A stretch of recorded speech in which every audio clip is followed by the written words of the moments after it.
हरियाली अमावस्या की कथा। हरियाली अमावस्या की कथा से सुनने से सारी मनोकामनाएं पूरी होती हैं। एक साहूकार के 7 बेटे और 7 बहुओं के साथ एक बेटी भी थी। साहूकार के घर रोज एक जोगी आता था, जिसे साहूकार की बहू भिक्षा देती थी।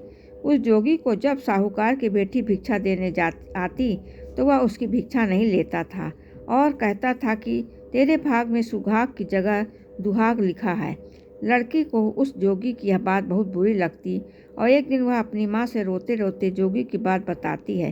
सारी बात सुनकर माँ कहती है, कल जब जोगी आएगा तब मैं सुनती हूँ कि वह क्या कहता है और क्यों कहता है। अगले दिन वह जोगी आता है। साहूकारनी छिप कर बैठ जाती है, लड़की को भिक्षा देने भेजती है। जोगी उससे भिक्षा नहीं लेता और वही बात दोहराता है कि तेरे भाग में सुहाग के बजाय दुहाग लिखा है। लड़की की माँ बाहर निकल आती है और जोगी से कहती है, हम तो तुझे भिक्षा देते हैं, तू हमें गाली देता है। जोगी कहता है कि मैं गाली नहीं दे रहा हूँ, यह बात सत्य है। वही कह रहा हूँ जो इसके भाग में लिखा है। मैं वही सच आपको बता रहा हूँ। सारी बातें सुनकर लड़की की माँ कहती है कि जब तुझे सारी बात पता है तो इससे बचने का उपाय भी होगा, वह बता। जोगी कहता है कि 7 समुंदर के पार एक धोबिन रहती है जिसका नाम सोमा है। वह अमावस्या का व्रत करती है। अगर वह आकर उसे फल दे दे तब ही उसका सुहाग अटल रह सकता है, अन्यथा विवाह के समय सर्प के काटने से इसके पति की मृत्यु हो जाएगी।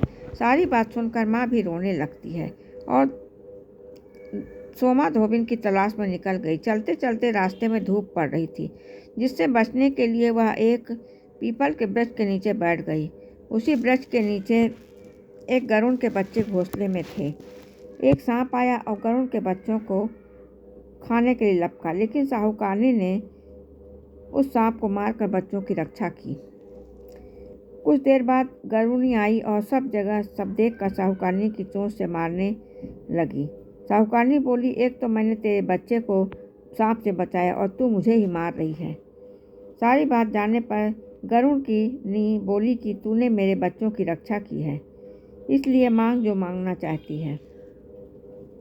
साहूकारनी बोलती है, गरुड़ी से कहती है कि मुझे 7 समुंदर पार सोमा धोबिन से यहाँ छोड़ दो। गरुड़ी ने वैसा ही किया। साहूकारनी वहाँ पहुँच गई, लेकिन सोचने लगी कि इसे कैसे मनाऊं। सोमा धोबिन की बात 7 बहुएं भी थी, लेकिन घर के काम को करने के लिए सदा आपस में ही लड़ती झगड़ती रहती थी। रात को जब सब सो जाते तो साहूकारनी घर जाती और चुपके से सारा काम करके और उजाला होने के पहले चली आती थी। सारी बहुएं भी आपस में ही सोचती कौन सी बहू है जो सारा काम कर देती है, लेकिन एक दूसरे से पूछने की हिम्मत किसी को भी नहीं होती है। काम करने की बात सोमा धोबिन ने भी देखी कि आजकल बहुएं लड़ती भी नहीं हैं और काम भी सारा हो जाता है। सोमा धोबिन ने सारी बहुओं को बुलाया और पूछा कि आजकल तुम लड़ती भी नहीं हो और सारा काम घर का हो जाता है। सोमा धोबिन ने अपनी बहुओं से पूछा, घर का सारा काम कौन करता है? बहुएं सास से झूठ बोलती हैं कि लड़ाई करने से क्या फ़ायदा, इसलिए हम मिलकर काम कर लेते हैं। सोमा धोबिन को अपनी बहुओं की बात पर विश्वास नहीं हुआ। वह रात में छुप कर स्वयं देखना चाहती थी, कौन मेरे घर का काम करता है। रात होने पर सोमा धोबिन छिप कर बैठ गई और देखूं कौन सी बहू काम करती है। रात हुई तो वह देखती है कि एक और चुपके से घर में घुस रही है। वह देखती है कि उसने घर का सारा काम कर दिया है और जाने की तैयारी में है। जैसे ही साहूकारनी जाने लगती है तो सोमा धोबिन उसे रोकती है और पूछती है कि तू कौन है और क्या चाहती हो। साहूकारनी कहती है कि पहले तुम वचन दो तब बताऊंगी। सोमा धोबिन वचन देती है। सब साहूकारनी कहती है कि मेरी बेटी के भाग में तुम्हारा दुहाग लिखा है, लेकिन तुम अमावस्या का व्रत करती हो तो मेरे साथ चलकर उसे सुहाग दे दो। सोमा धोबिन वचन से बंधी थी। वह साहूकारनी के साथ चलने को तैयार हो गई और जाते हुए सोमा धोबिन अपने बेटों बहुओं से कहती है कि मैं इस औरत के साथ इसकी बेटी को सुहाग देने जा रही हूँ, लेकिन अगर मेरे पीछे से तुम्हारे पिताजी मर जाएं तो उन्हें तेल के कूपे में डालकर रख देना। सोमा धोबिन साहूकारनी के घर पहुंच जाती है और साहूकारनी अपनी बेटी का विवाह करती है तो फेरों के समय सोमा धोबिन कच्चा करवा दूध तथा ताड़ लेकर बैठ जाती है। कुछ समय बाद सांप आया और दूल्हे को डसने लगा तो सोमा धोबिन ने करवा आगे कर तार से सांप को बांध दिया और सांप मर गया। अब सोमा धोबिन ने लड़की को सुहाग दिया और कहा कि अब तक मैंने कितनी अमावस्या की है वह साहूकार की इस लड़की को मिलेगा। अब आगे जो अमावस्या मैं करूंगी उसका फल मेरे पति को और मेरे बेटों को मिलेगा। सभी लोग अमावस्या माता की जय जयकार करने लगे और सोमा धोबिन अपने घर वापस जाने को तैयार हुई तो साहूकारनी ने कहा कि तुमने मेरे जमाई को जीवन दान दिया है, इसलिए तुम जो चाहो मांग लो।